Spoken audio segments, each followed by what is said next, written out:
नमस्कार, स्वागत है आप सभी का हमारे चैनल एनएनएस राष्ट्र में। मैं हूं निधि और बढ़ते हैं इस वक्त की बड़ी खबर की तरफ, जहां एक तरफ ये खबर है कि 9 तारीख शाम 6 बजे प्रधानमंत्री मोदी जी एक बार फिर से तीसरी बार अपने कार्यकाल को संभालेंगे और उसी दिन वो शपथ ग्रहण भी करेंगे। तो ठीक उससे पहले आज एनडीए की बैठक हुई थी संसद भवन में, जहां लगातार हर अहम मुद्दे पर चर्चा हुई। साथ ही साथ प्रधानमंत्री नरेंद्र मोदी ने अपना जो भाषण दिए, अपने नेताओं को संबोधित किया, जहां उन्होंने कहा कि एनडीए की सरकार जो है सबसे पुरानी सरकार है और एक बार फिर से एनडीए की सरकार बनने वाली है। जहां उन्होंने जनता को भी धन्यवाद दिया और कहा कि एनडीए की सरकार पर भरोसा दिखाकर भरोसा जो उन्होंने दिखाया है एक बार फिर से इसीलिए एनडीए की सरकार बनेगी सिर्फ हमारी जनता की वजह से, उसके लिए उन्होंने अपनी जनता को धन्यवाद दिया। साथ ही साथ प्रधानमंत्री नरेंद्र मोदी ने अपने सारे मंत्रियों से भी बातचीत की,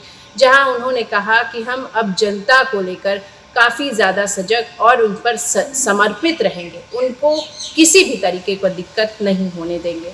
जहां और कई सारे अहम बिंदुओं पर कई सारे अहम चर्चा हुई, जिसे आपको भी जानना काफ़ी ज़्यादा ज़रूरी है, क्योंकि अब एक बार फिर से एनडीए की सरकार बनने वाली है, वो भी 5 साल के लिए, जो कुछ और कहीं ज़्यादा अपनी जनता के लिए खास लाने वाली है। और क्या कुछ है इस बैठक के अंदर, आइए जानेंगे हम अपने इस रिपोर्ट में। लोकसभा चुनाव नतीजों के बाद देश में एक बार फिर से एनडीए सरकार बनने जा रही है। पीएम मोदी 9 जून को शाम 6 बजे शपथ लेंगे।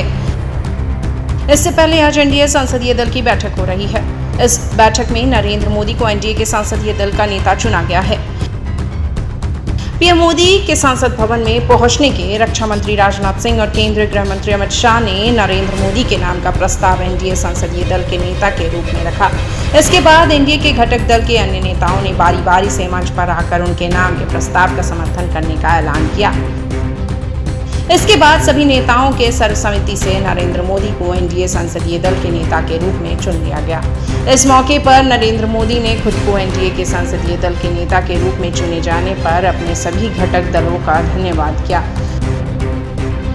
साथ ही उन्होंने कहा कि भारत की राजनीति में अगर गठबंधन दलों के इतिहास की बात करें तो एनडीए की सरकार सबसे पुरानी गठबंधन है। हम लोग आगे देश के विकास के लिए साथ मिलकर काम करेंगे। विकास का नया अध्याय लिखेंगे, गुड गवर्नेंस का नया अध्याय लिखेंगे, जनता जनार्दन की भागीदारी का नया अध्याय लिखेंगे और सब मिलकर के विकसित भारत के सपने को साकार करके रहेंगे। हमारा लक्ष्य देश के लोगों की जीवन शैली को और बेहतर करने के साथ साथ भारत को विकसित देश बनाने का है। एनडीए संसदीय दल की बैठक खत्म होने के बाद अब एनडीए के सभी सांसद आज शाम राष्ट्रपति से मुलाकात करेंगे। आपको बता दें कि नरेंद्र मोदी देश के अगले प्रधानमंत्री के तौर पर 9 जून के शाम को शपथ लेंगे। इस शपथ ग्रहण समारोह में शामिल होने के लिए कई खास लोगों को न्योता भेजा गया है। सेंट्रल विस्टा प्रोजेक्ट के काम करने वाले मजदूर, वंदे भारत और मेट्रो के काम करने रहे रेलवे के कर्मचारियों को भी आमंत्रित किया जाएगा। हर किसी ने यही सोचा, जहां कम वहां हम। अगर कोई कमी है तो मैं आऊंगा, मैं मेहनत करूंगा, लेकिन तुम्हें कमी नहीं रहने दूंगा। वहीं ट्रांसजेंडर स्वच्छता कार्यकर्ता केंद्र सरकार की योजनाओं के लाभार्थियों को भी बुलाया जा रहा है। शपथ ग्रहण समारोह के लिए राष्ट्रपति भवन की तैयारियां शुरू हो चुकी है। बांग्लादेश, श्रीलंका, मालदीव, भूटान, नेपाल, मॉरिशस और सोशल्स के शीर्ष नेताओं के होने वाले प्रधानमंत्री नरेंद्र मोदी के शपथ ग्रहण समारोह में भाग लेने की संभावना है। इसी के साथ मैं ये भी बताऊं कि एनडीए के संसदीय दल की बैठक खत्म होने के बाद पीएम मोदी भारतीय जनता पार्टी के वरिष्ठ नेता लाल कृष्ण आडवाणी जी से मिलने गए उनके आवास पर। पीएम मोदी ने अपने संबोधन के दौरान ये भी कहा कि आप सभी के लिए 24 घंटों और 7 दिन उपलब्ध हूँ। आप जब चाहें अपनी बात मुझ तक पहुँचा सकते हैं।